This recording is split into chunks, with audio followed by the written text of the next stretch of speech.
Let's get to your charts. Let's look at the big picture here, Steve Rattner. What are you leading off with? Well, let's go back to the House. And it was obviously not a good night last night for the Republicans. And I'm going to show you some data from other midterm elections that won't look any better for the Republicans than what we saw last night. So let's start by looking at the last 13 or so midterm elections. And what we did was plot the presidential approval on the vertical axis here against the number of House seats won or lost on the horizontal axis. And then we drew a line using something called a regression analysis across them to basically find what is statistically most accurate. And what you do find is about a 70% correlation between a president's approval rating and the number of House seats won or lost in a midterm. So if you were at, say, 50%, that would lead you to expect something like a 30-seat loss in the midterms. However, we have a president who, as we know, is at 41%. And so if you were to start at 41% and draw a line across, you would find that it comes out around here in the about 60-vote loss category. You'll note the two red dots right above here represent our two most recent, I guess what you would call wave elections, 1994 and 2010, both with presidents who had not even as low popularity as Donald Trump, but somewhat low popularity, and you could see that there were massive losses for both of those folks in the midterm. And a reminder, Democrats only need 23 seats to flip the House. Exactly, exactly. So if you look at another indicator of where the Republicans sit, which is incumbents deciding not to run, as you know, there's something like an 85% re-elect rate for incumbents, so having an open seat certainly is an advantage for whichever party is contesting that seat. And you can see, again, going back to 1976, the number of retirements, both Democratic and Republican, over that period of time. You can see, for example, in the 1994 period, there were a huge number of Democratic retirements, and that presumably anticipated the wave election of that year. But you can also see this year, you're up to, I think it's 41 at the moment, Republican retirements, and that is a historically high number for the Republicans, historically high number for both parties, and a much lower number of Democratic retirements. And so that also augurs well for Democrats trying to contest open seats in a House that tends to go with the incumbent. And then lastly, there have been 1,000 prognosticators who've tried to run simulations of what they think is going to happen this fall. Here's one by The Economist, which ran 10,000 simulations of various outcomes using both national variables and local variables. And what they found was that, by their math, there's about a 71% chance of the House flipping to Democratic by at least one vote. They found that if you there's a 50-50 proposition of about a 14-seat majority for Democrats in the House, which would be a swing of about 37 votes. And so, by their math, there's a 70% probability of the House flipping. There's close to 100% chance of Democrats getting more votes. And a lot of this, of course, comes down to the built-in edge for Republicans, the way the gerrymandering has worked, the way the districts are set up. The Economist thinks that there's about a 3.5% edge for Republicans. Other numbers are as high as 7. I've even seen 10. But all of this does not augur well for the Republicans. Yeah, and no, Rothman, you never know exactly what's going to happen in these races. I remember 1998, while Bill Clinton was in the middle of impeachment, many Democrats and Republicans were expecting a massive wave for the GOP. They ended up, I think, picking up 4 seats, and that led effectively to the end of Newt Gingrich's speakership. 2002, leading up to the Iraq War, many were surprised that the Republicans actually picked up some seats in that off-year election. So sometimes there are surprises, we could all be surprised this fall. Maybe the Republicans come out in massive numbers. You're smiling. I'm just saying anything is possible. I'm not exactly sure what would do that. And I was looking at a Frank Luntz tweet last night, and he said, a 1-point victory in that district is nothing to celebrate, talking about in Ohio 12. And he said the GOP will have to do something really significant in September if they want to keep the House. What could that be? What could Republicans do in September for the 3 days or however long they're back from their August recess before they leave for their September recess to actually hold on to the House?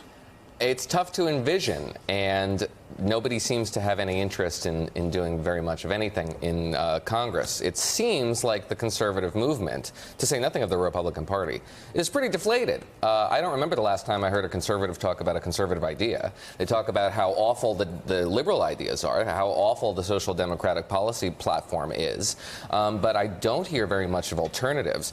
And you would think that people would be defending, for example, the extent to which right-to-work legislation, as we were talking about in the last break, has spread across the union and has demonstrated a capacity to liberate people from the confines of a union to which they do not belong. You would think you would hear people talking about the economy, the extent to which it has demonstrated some capacity for growth. 4% GDP growth is a pretty good number. Unemployment where it is at 4% is a pretty good number.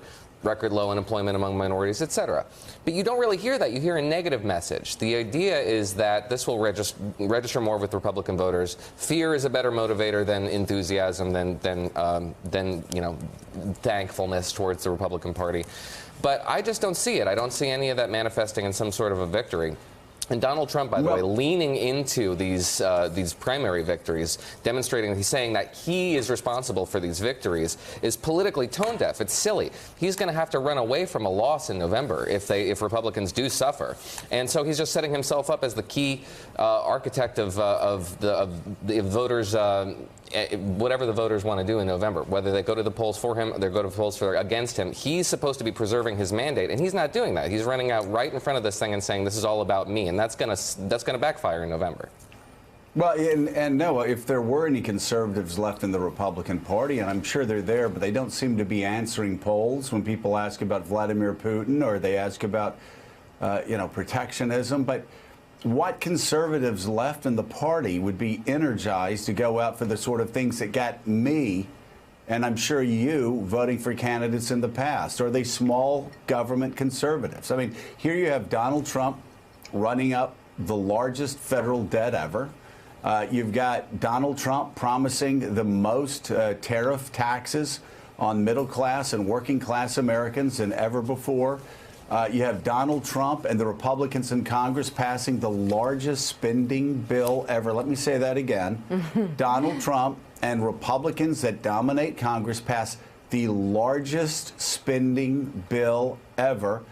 And the deficit's exploding to over $1 trillion a year. And no, those aren't Barack Obama's deficits. You can look and see what Donald Trump's own government's saying. And Trump's actions over the past year and a half, have added hundreds of billions of dollars to his deficits. What small government conservative is going to get excited and say, hey, I'm going to call all my friends at church and tell them to go with me to the voting booth? And entitlement reform, as we understand it, the necessity of entitlement reform is just not on the table. Nobody seems to want to talk about it. I understand it's an election year issue. That's like, putting your peas first on the table and saying eat up, and then we'll get the ice cream later. But nobody's making this case, and conservatives still care about that sort of thing. I know there's mixed feelings about the tax bill here, and I have as many mixed feelings about it as you do because of the extent to which it just balloons the deficit. But there is some value to it in the sense that it has put so much money into the economy, so much liquidity into the economy, that you can't have this kind of business activity that we've seen without that kind of boost that comes from anticipation that the corporate tax code, for example, is going to generate a lot of capital investment. So make that case. Say that, be less afraid of this tax bill. This is the only major reform that this Congress has passed. Make that case. Well, I understand that, but Mika, the tax bill is deeply unpopular with the American people. Most Americans believe that the benefits went to, well, actually, to who Donald Trump said the benefits went to. His friends. The night after it passed, he went to Mar-a-Lago. He sat around with his billionaire friends, and he said, I just made you all a lot of money with the tax cut that I passed. So you've got that side of it. It hurts Donald Trump, the populist. It hurts populist Republicans.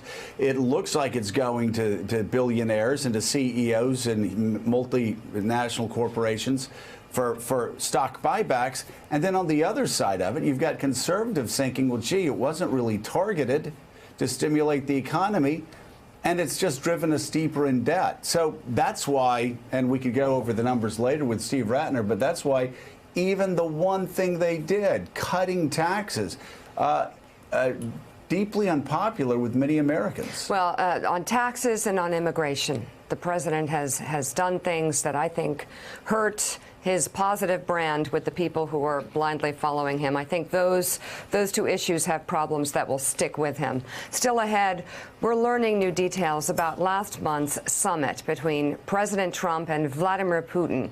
But it's coming from Moscow. Of course it is. Of course. Plus, Trump has been tweeting a lot about the Mueller probe lately. Senator Lindsey Graham says he's talking about it a lot, too, on the golf course. We'll have that coming up next. Thanks for checking out MSNBC on YouTube, and make sure you subscribe to stay up to date on the day's biggest stories. And you can click on any of the videos around us to watch more from Morning Joe and MSNBC. Thanks so much for watching.